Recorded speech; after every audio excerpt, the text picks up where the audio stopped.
What's going on? Dylan Conrad, Metabolic AF. Today I'm going to talk to you about why eating less and moving more never works for fat loss. If you could, be very, very helpful. My goal, especially in this new year, I'm recording this right after New Year, is to help as many people as possible with good information. And, the way to do that is to spread the message. So please share this with someone you know, like this, rate it, review it. Whatever you want to do would be super, super helpful. And I'd greatly appreciate that because, the reason I do this is to just help other people. And the more people that listen to this, the more people I can help. And the more people that you could help too, indirectly. But hope everyone had an amazing New Year's. Ours was pretty chill. We just went to a restaurant with our daughter. If you're kind of a first timer, don't know anything about me, I have a almost 4-year-old. She's just turning 4 in a couple days here. And she's a handful. She's definitely has a lot of personality. But we all went out to dinner at right on the ocean in Malibu. It was really nice. It's a place that actually used to be. So my parents lived in Topanga Canyon 15 years, which is the city just south of Malibu and like west of the valley. They live more towards like the PCH side. So there was this old restaurant that used to be called the Chart House, if you're familiar with Los Angeles. And it was just this like oceanfront restaurant, but it was kind of like hole in the wall and getting run down. So another company bought it. And that's where we had our New Year's. And so we're eating and I had a glass of wine. And the guy was like, "Oh, do you want any, alcohol? You want to see the wine list?" And she's like, "No." And I'm like, "Yeah, she's pregnant." And he's like, "Oh, congratulations." He's like, "Yeah, with twins." He's like, "Oh, no way." And so he actually had twins, boy and a girl that were 3 years old. And he has an older one that is 7, a girl. So we're going to have like the same exact setup because we have Julie, who's 4. And then we're going to have 2 twins coming in April. They're a girl and a boy. So same exact setup. The kicker, his name was also Dylan. So it was a fun New Year's. We went like super early at 5 p.m. We saw some dolphins in the ocean. It was just just really nice. Really freaking nice. Great New Year's. I, of course, did not make it to the New Year. I freaking fell asleep at I think 9 or 10 p.m. I had an espresso martini when I got home, and we watched a fake ball drop with Julie, put her to bed, read her stories, and when I was reading stories, I just got really tired. That espresso hit first, and then the alcohol part hit last, and that just put me to freaking sleep. Elvis is a pedophile. That's a segue. I watched Priscilla last night. I don't know if you guys have seen that movie, and I really want to talk about this because it freaked me out. How no one talks about this, and it was almost like we're normalizing pedophilia with Elvis because Priscilla was in 9th grade when they met in Germany, and he courted her and they were kissing, and they didn't, supposedly according to the movie they didn't have sex, but I don't know, dude. I'm like, what if that was my daughter? How would I respond to this guy who's larger than life? I would just be like, dude, look, first of all, you're a pedophile. I want to put that out there, Elvis. You are a pedophile. And that's not going to happen with my daughter. But you might want to keep this on wraps because that is illegal and very frowned upon. But I don't know if it was a sign of the times that it was kind of pushed down and the movie kind of downplayed it a little bit. But it was super creepy. I couldn't watch it. We also watched Saltburn, another creepy movie. I'm tangenting on the movies, but my wife had to shut that off. I almost had to shut off Priscilla. I couldn't watch Priscilla more because it was creepy about the pedophilia thing versus Saltburn, which is just about I do not recommend you watch. You should see it, but I didn't recommend it. That's where I'm going to leave it. It's very well done. It's a great story. Twists and turns are pretty intense. But I don't want to be responsible for recommending it to anyone. So if you watch it, cool. It's a great movie, but I don't recommend. You didn't get the recommendation from me. Okay, back on what we're talking about here. Why eat less, move more never works. So, I'll tell you a little story. So I am in a sales training course, and it's like a coaching process. The reason I joined it is because they actually coach. They do sales. How we coach people. So we use motivational interviewing, which is a series of questioning to get people to the answers and that type of thing, and kind of figure out what they need because they know it from their heart. And so it's kind of like leading them to the answer by asking the right set of questions, which is how we coach all of our clients. So they use basically motivational interviewing.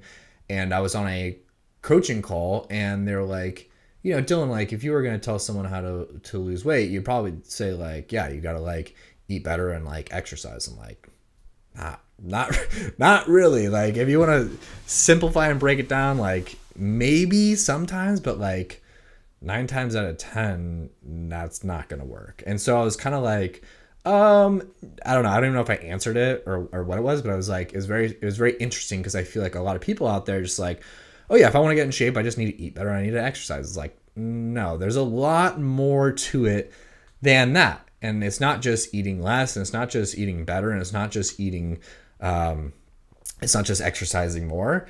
And there's a lot of different flaws in that. And like, look, my whole goal with this is like, I want to keep this simple. I want to make this so simple that anyone can get results. But, that is a very simplified version of getting in shape, but it doesn't work. Right. And so sometimes it needs to be complex. And that's what you're seeing with with a lot of companies out there, N1 Training, which is like, they're the masters of muscular hypertrophy now. A lot of their stuff is like very complicated, but it's up to us to make it less complex and break it down for our clients in a simple way. But most people know what to do and they're not doing it. I don't know. Yes, but I think more people don't know how to do this sustainably and what habits they should be focusing on and how to properly like stack this into their life. I think that's the biggest thing. I think the knowledge gap is bigger in terms of sustainability, right? I think that's the biggest thing that people aren't seeing results. Like a lot of people are like, yeah, sure, they know how to eat clean, they know how to exercise, and they're not doing that. But it's actually, I think it's a bigger knowledge gap than it is actually the like accountability gap. So a couple reasons it never works. Okay. So number one is like, okay, we're going to eat less, right? And we're going to move more. You're going to hit plateaus. What do you do then? Do you just eat even less and start missing nutrients? Do you start exercising more and get injured? So it's like, yeah, you can break through it that way, but what's the end? Because you're going to have to continually adjust these plateaus. And if you're just eating less and moving more, it's going to crash a lot of different things in your system, specifically your metabolism, right? If you keep eating less and less and less food, your metabolism is going to slowly decrease and meet that demand of what your food is. Like some people call it starvation mode, but it's just like a metabolic adaptation to surviving, right? So your metabolism will slow down if you do that, and which will cause a huge rebound effect if you ever stop eating less and moving more. Like if life and like you start comfort eating or you skip workouts, like you're going to gain the weight back, right? So it's not sustainable whatsoever.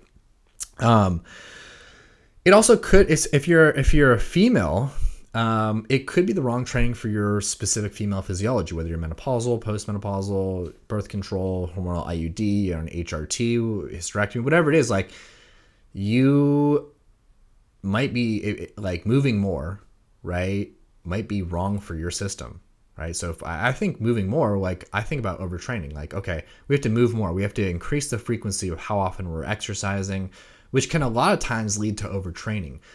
Women are more susceptible than men to overtraining because obviously their physiology, but it is common as well in men. But what about nutrients? I mentioned that earlier. Like if we're decreasing food, we're also decreasing nutrients. And yeah, you can offset a lot of stuff with multivitamins and supplementation, but a lot of times like you can't. You need to get the stuff from actual food sources in the amount that you need it.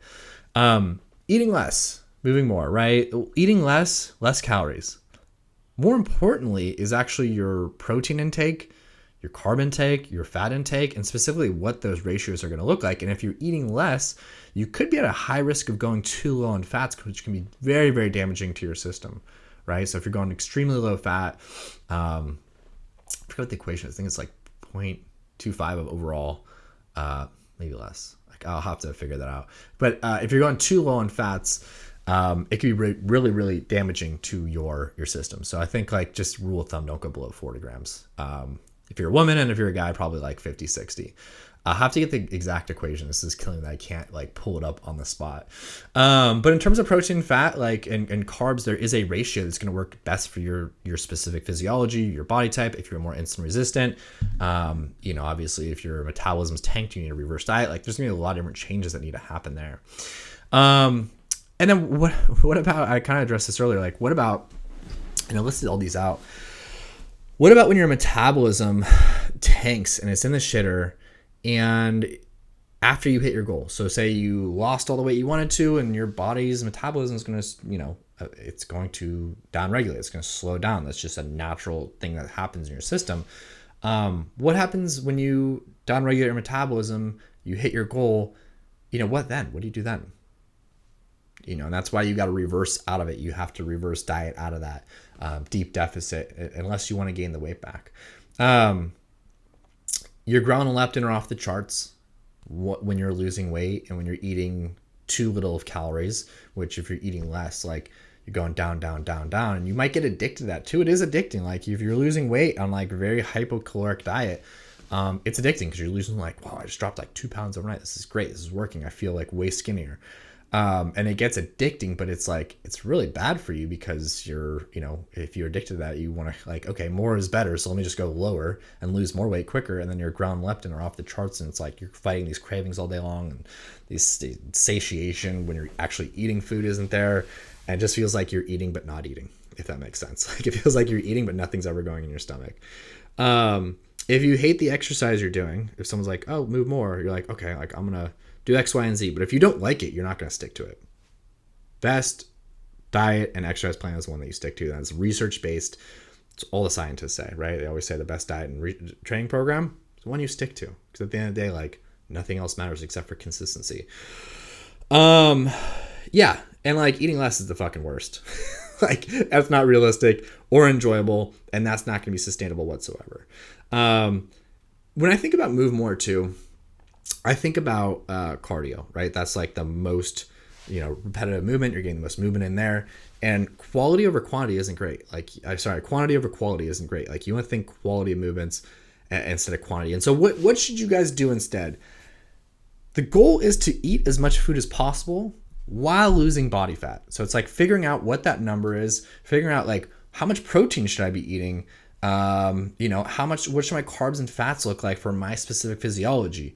Always prioritize strength training. Get really good at the exercise. Get really good at the form. Like focus on the quality of the movements. Get form reviews. The more you guys can focus on the process and not the outcome. I was just talking to this with someone yesterday.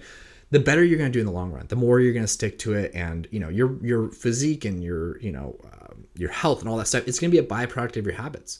Right? So like the more you can really focus on the process of what you're actually doing, like really understand macros, really understand reverse dieting, really understand like mindful and intuitive eating, really understand and get really interested in exercise technique and, different styles of exercise, and figure out what you actually like. At the end of the day, like you want to figure out like what it is that you enjoy and what aspects of it, and like how you can kind of tweak it into your specific schedule and lifestyle and all that.